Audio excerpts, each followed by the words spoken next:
नानीहरु छौ। हाय आरसी, आज मेरो बहिनी भेट्न आएको छ मलाई टाढाबाट। Thank you.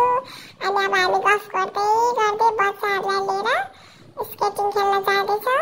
फाइनली हामी आइपुग्यो। यहाँ चाहिँ ढिच्चिक ढिच्चिक साउन्ड चलिरहेको छ। कति लाउड भोइस हुन्छ त्यो पछाडि नोइजहरु, तर पनि मजा आइरहेको थियो। मेरो नानी खेल्दै छिन् ब्लेसी, अनि यतातिर चाहिँ हेलेन पनि खेल्दै छिन्। अनि हाय, अनि यता आकृति पनि खेल्दै छिन्। अनि यतातिर मजाले खेल्दै, अनि यतातिर हेलेन पनि खेल्दैछ। उसको चाहिँ जुत्ता अलिकता डिसब्यालेन्स भएर उसलाई गाह्रो भएछ नि, त उसलाई पनि खेल्न मजाले आउँथ्यो।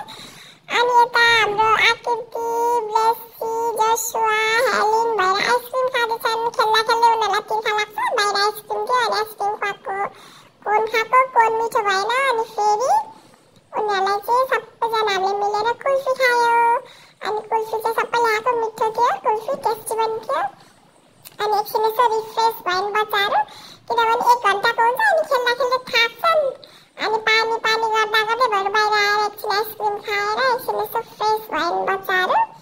आइसक्रिम खाँदै थियन्। अनि त्यसपछि पौवा जाने भनेको ठ्याक्कै जान लाग्यौँ के अरे चिल्ड्रेन पार्कमा।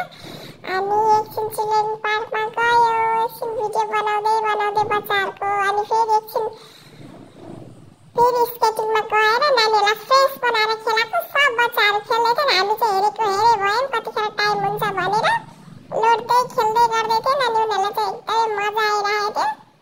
हात पकड्दै खेल्दै गरिरहेको थियो नानीहरू। अनि चाहिँ त्यो रिफ्रेस पनि भयो। अनि त्यसपछि मजाले खेल्यौँ बच्चाहरू।